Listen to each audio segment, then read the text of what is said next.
Coming up today, an active granddad working in the garage and around the house learns he needs a new heart. How doctors discovered a rare disease and gave him more time with his family.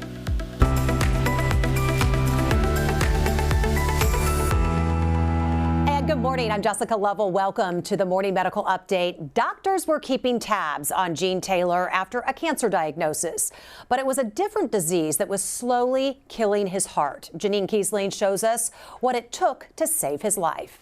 2-1. Ah, thank you. Smiles and laughter filled Gene and Debbie Taylor's home when granddaughter Isabella visits. Very energetic, she Yes. is. This rambunctious 3-year-old keeps the Taylors busy, and that's exactly how Gene prefers it. He's always been energetic and wanted to do something. Because look at this house. He built it. So concrete work, everything, plumbing, wiring. Even a 2017 bone marrow cancer diagnosis couldn't keep Gene down. Every 3-4 months we'd do bone marrow and blood tests and just kind of keep an eye on it. And everything was pretty good. But things took a turn in late 2020. His oncology doctors at the University of Kansas Cancer Center sent him to heart specialists at the University of Kansas Health System. He was just about to walk me out the door with a clean bill of health. And then he got to reading through my chart and asked me a few silly questions, and then he said he wanted to do another test on me. And it came back that I had amyloid of the heart. AL amyloidosis can affect the heart, causing it to become thick, stiff, and weak. Gene learned his heart was failing. Even worse, because he had active cancer, Gene was not eligible for a heart transplant. For the next 2 years, he would undergo chemotherapy with his failing heart. It was grueling. The once active Gene spent most days in bed. Finally, in November of 2022, Gene and Debbie got the news they'd been praying for. His body's positive response to the cancer treatment meant doctors could move forward with a heart transplant. I'm very thankful for that place because I honestly don't think, without some of the doctors, I don't think I'd be here. The doctors and nurses and everyone at KU are just phenomenal. Within days of the news, there was a new heart beating in Gene's chest, giving him his life back and giving his family their husband, father, and grandfather back. That's what life's about. Family and friends, and enjoy yourself. And we are so thrilled that Gene is able to spend more time with his family. Today, we are talking with 2 cardiologists involved in that transplant process that Gene had, and both specialize in heart failure and transplants.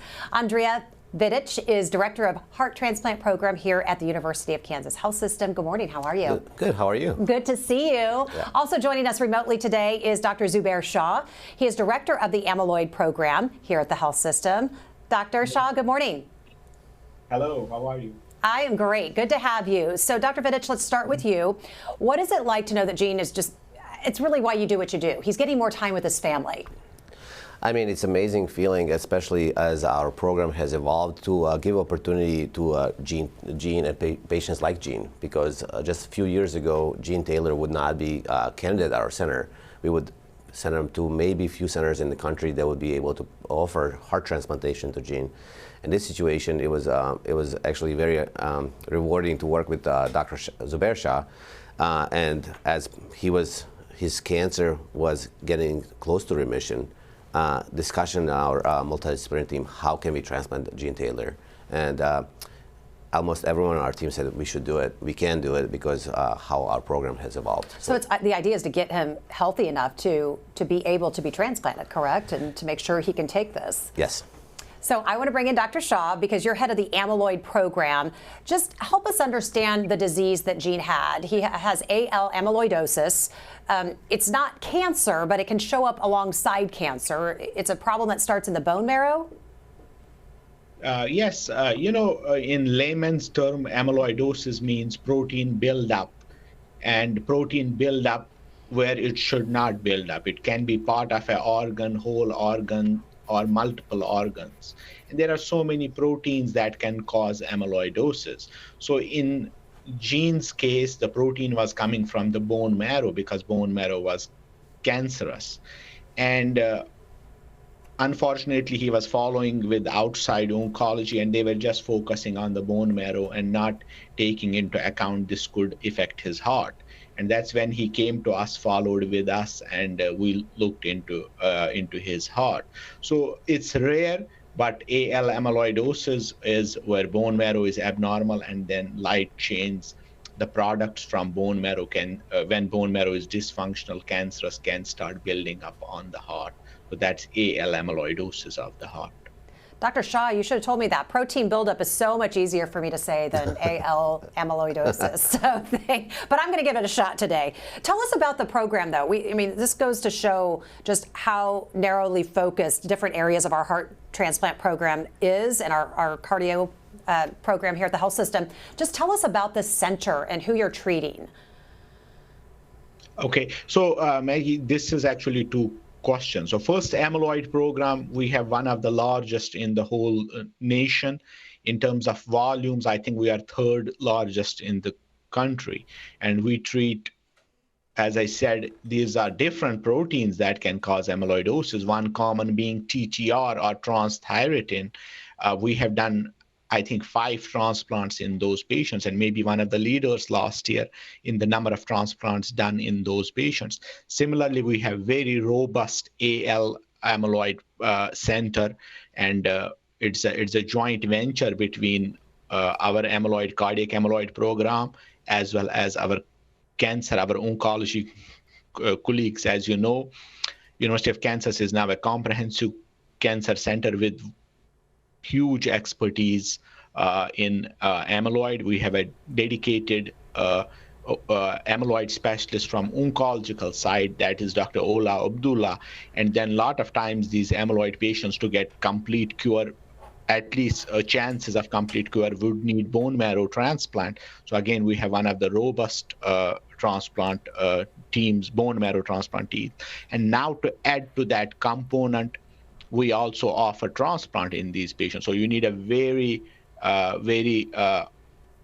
high-functioning, highly trained heart transplant program also to provide full care for these patients. So to summarize, taking care of AL amyloid patients with a bone marrow cancer is very complicated, and to offer full treatment for these patients, you need a heart amyloid team, you need very experienced heart transplant team, you need a dedicated amyloid oncology team, and then you need a highly experienced bone marrow transplant team. So it's actually you need 5 specialties to provide full care of AL amyloid patients, and fortunately we have it.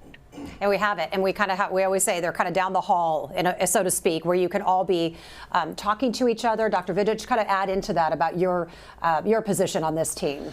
So when Zubair, Dr. Shah came to us and said, we want to do this, I said, well, let's meet with our oncologist. So actually we had a meeting with, Dr. Shah's arranged meeting with Dr. McGurk and Abdallah and their whole bone marrow transplant team. And we had multiple meetings, how we're going to do it, when are we going to proceed with heart transplantation, when are we going to resume chemotherapy after heart transplantation, will we need a bone marrow transplant afterwards? And there's a lot of communication. And Dr. Abdallah was kind enough to join actually our team during our selection to be even approved Gene for heart transplant. And his expertise helped us make decision.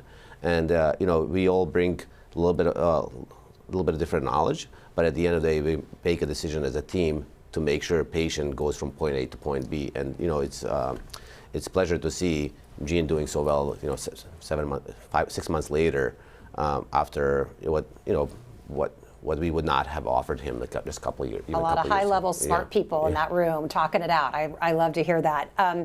So let's talk more about patients like Gene. So I want to talk about how it's diagnosed, first of all, and then just like what symptoms somebody would present. Dr. Shah, go ahead. So diagnosing AL amyloidosis, as I said, is a multidisciplinary process. It starts with seeing an oncologist, where blood testing is done to see if there is any evidence of these protein products. We call them light chains in the blood, in the urine.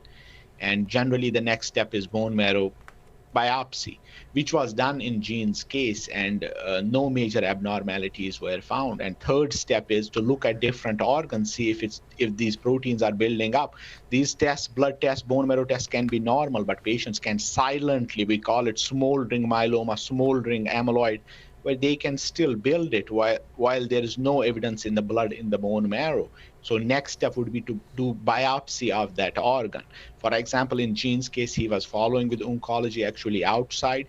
They were doing his blood test, bone marrow test regularly, and it looked kind of normal, not needing chemotherapy.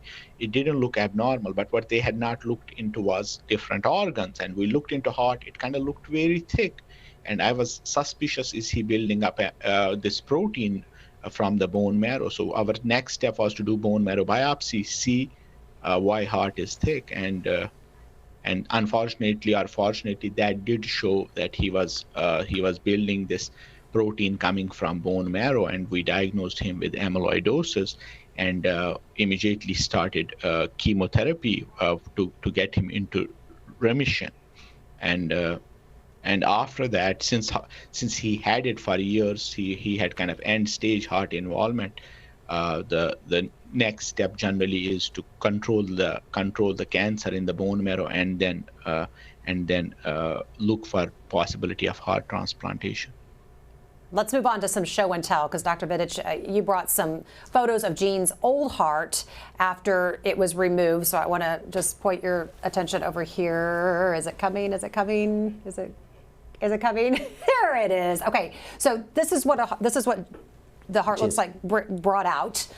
What is there anything unusual about it, or is it what you can't see? Yeah. So this is hand of our transplant coordinators. Dr. Shah runs a biorepository, so all majority of hearts, with permission of patients, get stored into biorepository. So they are all taken back to his lab. And basically, this is shortly after heart was taken out by one of our surgeons. Can I just say, though, that you and Dr. Shah both said, oh, this picture isn't that big of a deal. And I'm like, no, we actually think these kind of pictures are a big deal. I know you see this every day, but just to see an organ outside the body is a big deal. Yeah, and this is basically hand. Oh. That was the hand. Okay, so now you dissect this heart. What are we seeing? So this is heart basically cut longitudinally, and the orifice is supposed to be about 4.5 to 5 centimeters, which is about 2 inches. And you can see on this picture that orifice is less than ½ inch. And it's pretty impressive because how much protein has deposited, the heart has become so thick.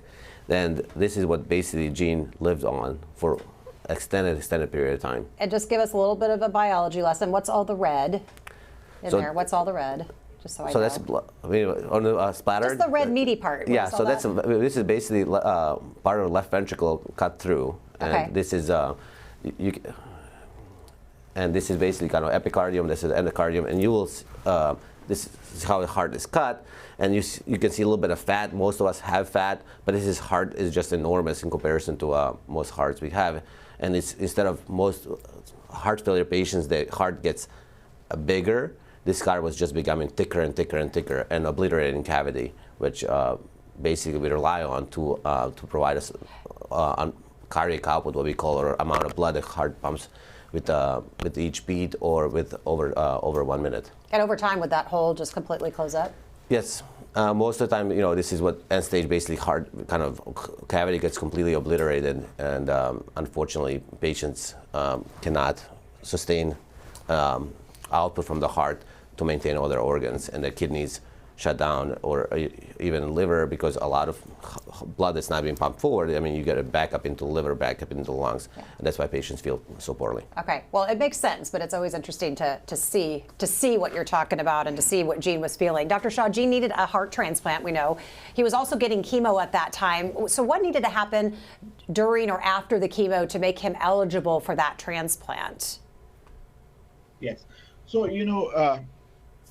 to transplant AL amyloid patients, it's very strategic, and it's kind of it's like a game of chess. Everything has to align. So when Gene came initially to us, he had active cancer in the bone marrow. So first step is to control that, what we technically call remission or even partial remission. And we knew his heart is end stage, as Dr. Vidit showed, and would not sustain too long.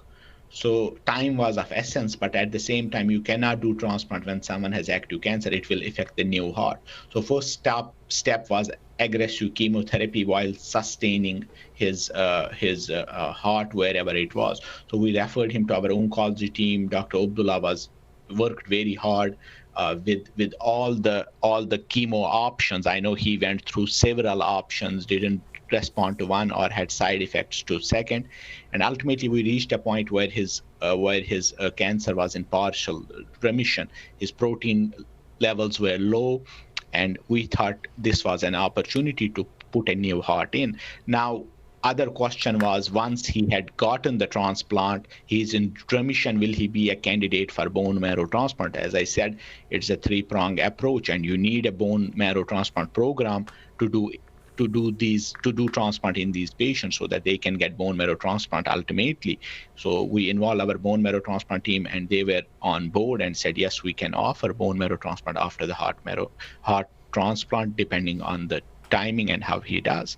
But after the transplant, the option was either continuing chemo or doing bone marrow transplant.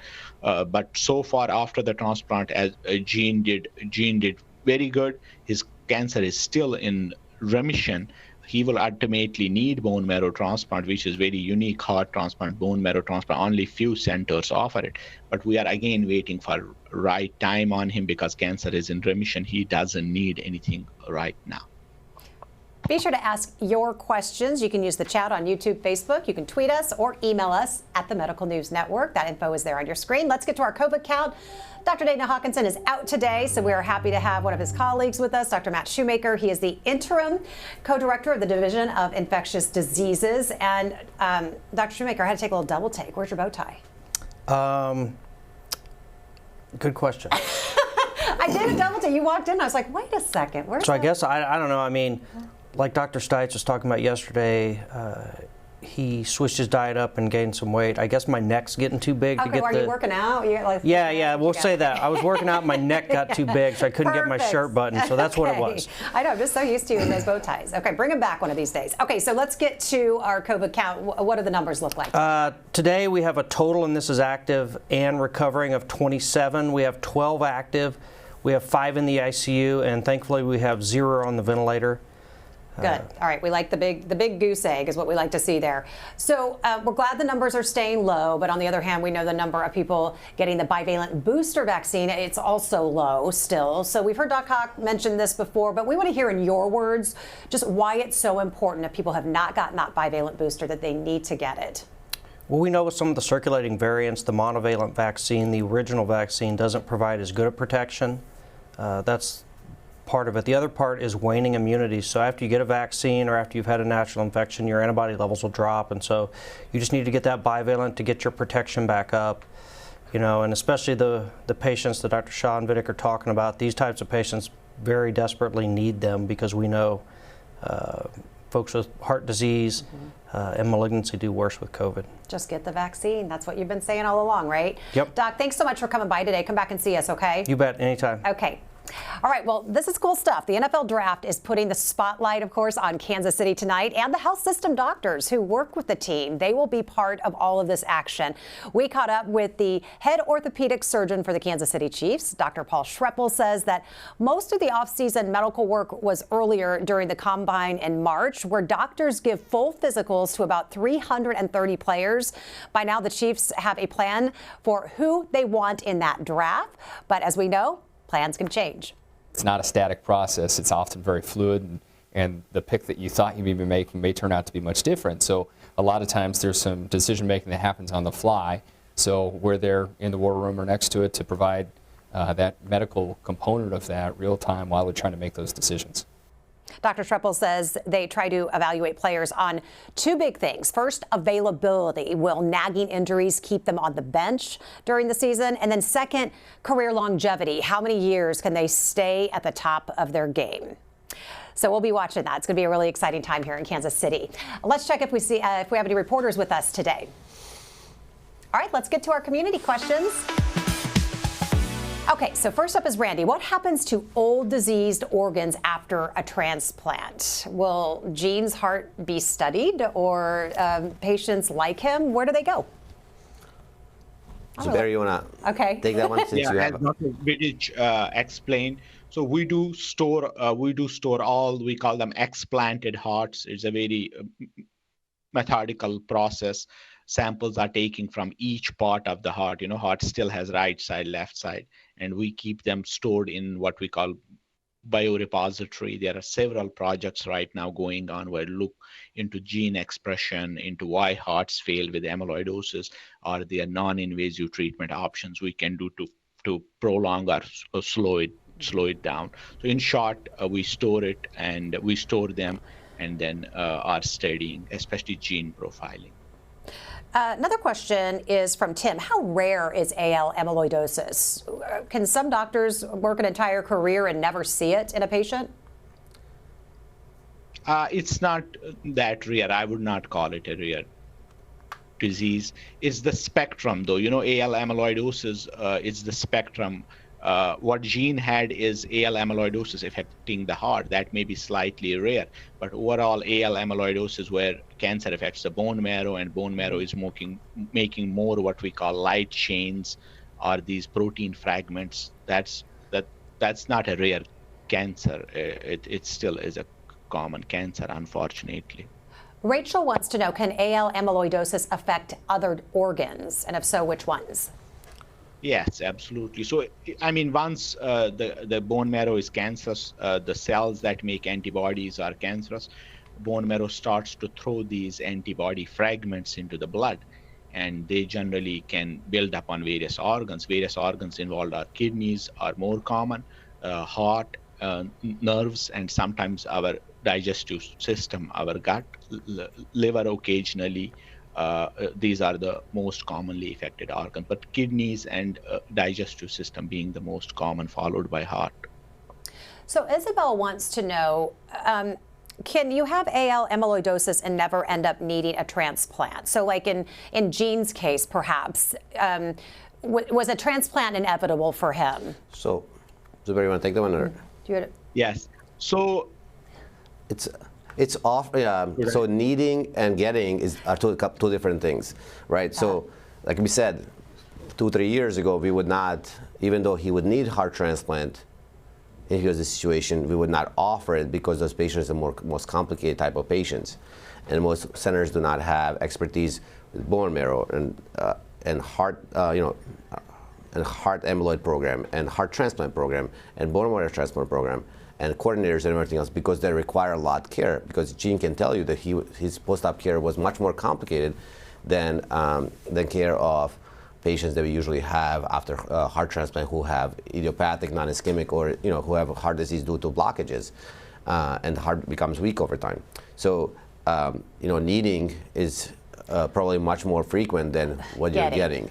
So I think there are only a few centers, less than 10 in the country, who heart transplant programs who would even proceed with offering heart transplantation in somebody who has partial remission, because you have to have a robust bone marrow transplant program in addition to a big heart transplant program. So those are two prongs you have to have. Yeah. Otherwise, because you cannot do bone marrow transplant one place most of the time, and then heart transplant. It's really a team approach. When to list patient, how to list them, when to resume chemotherapy, when to proceed with bone marrow transplant.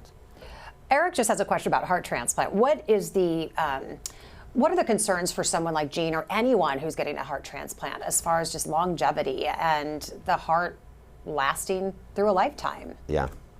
Very good question. And if you look at people who survive first year, they have long longevity, but we do lose between 8 to 10% of patients in first year. You repeat that again. You lose nationally. You lose it. Yeah, you lose 8 to 10% of patients nationally die after heart transplant within a year. But if you survive first year, you live about 13 years. So what we look into to see if somebody is eligible for heart transplant, it's really multidisciplinary approach.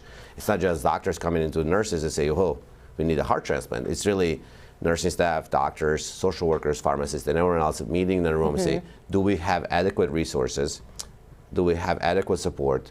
Do we have this, once we say a patient needs heart transplant, really it's up to the rest of the team. Our surgeons, Dr. Danter, Zorn, and Downey will say, well, this patient is surgical candidate or not surgical candidate, because some patients might not be surgical candidate. But a lot of drives who does well. Patients who are less sick do better, who have less comorbidities do better. Then, of course, donor factors come into play. How long is your donor, and everything else plays a factor. How long? What is your longevity, and what is your care afterwards, and how do you change things that were bad beforehand after heart transplant? Right. So it's not one thing. It's a list of things Yes. that have to be all in alignment for sure.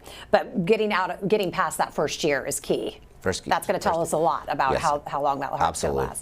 last. So Dr. Shah, you may have mentioned this earlier, but Terry wants to know again, what symptoms will people feel with amyloidosis? Is there anything they will feel that will then let them know that they need to go see a doctor? Yes. So generally speaking, if amyloidosis affects the heart, they have heart failure symptoms, which will be shortness of breath first on exertion. Then it will progress to shortness of breath at rest. They will start accumulating fluids. Their legs will be swollen. At some point, they may get short of breath lying down flat and have to get up at night because they cannot breathe, sit on the edge of the bed.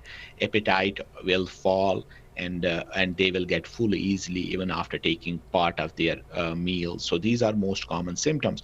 Then some unique symptoms related to amyloidosis, different types, which are common in all of them, are patients generally can get numbness in the hands, generally both hands. We call it carpal tunnel syndrome.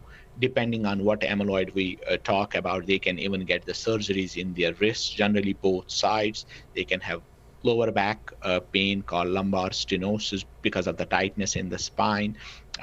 Again, can have numbness, tingling in their feet because nerves will be involved. They can be seeing a nephrologist because kidneys are involved.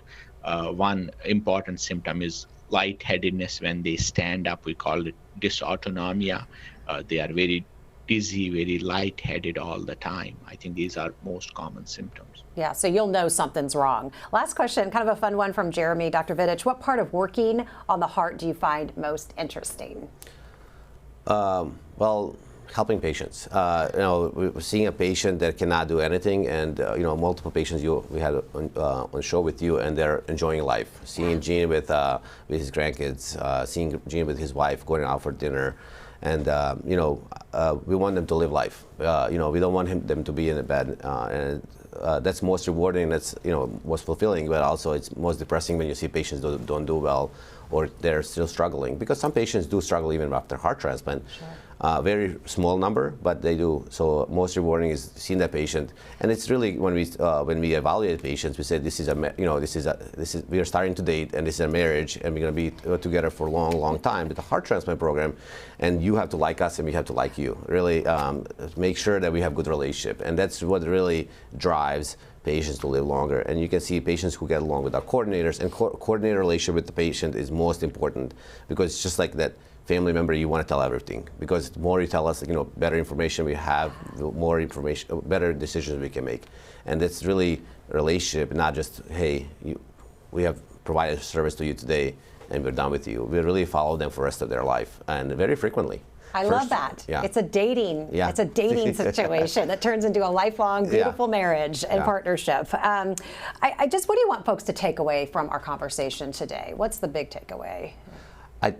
I think from a heart transplant standpoint, and from treatment for all these rare diseases, or more common than we initially thought, are evolving. We are able to provide more support even up front. Earlier diagnosis is very, very important, because earlier diagnosed patients, more treatment options you can provide for them. And then I think all of us are very proud to be here in our transplant program, where we're providing services to patients that we would not have provided years ago. And that's the most fulfilling part. Thank you for being with us today. Dr. Shah, what's the takeaway today? So as Andrea beautifully elaborated, I will also add, this is most for the patient's takeaway is, If you are not satisfied, if you feel something is still wrong, take second opinion, especially from KU, where we have sub expertise in everything. If you are not satisfied, still have symptoms, still think you are not progressing, answers don't make sense, always take second opinion. We are one step away. Docs, thanks so much for sharing your information with us today. Thanks to all of our viewers and all your great questions. We'll see you back here tomorrow at 8. Coming up tomorrow on the Morning Medical Update. When a cow went through a windshield, it crushed part of Unikim's skull. Survival wasn't certain, much less a normal life. I'm Jessica Lovell on the next Morning Medical Update, relearning to eat, talk, and even breathe, Friday at 8 a.m. Subscribe to our Morning Medical Update and Open Mics with Dr. Stites podcast. Now, everywhere podcasts are available.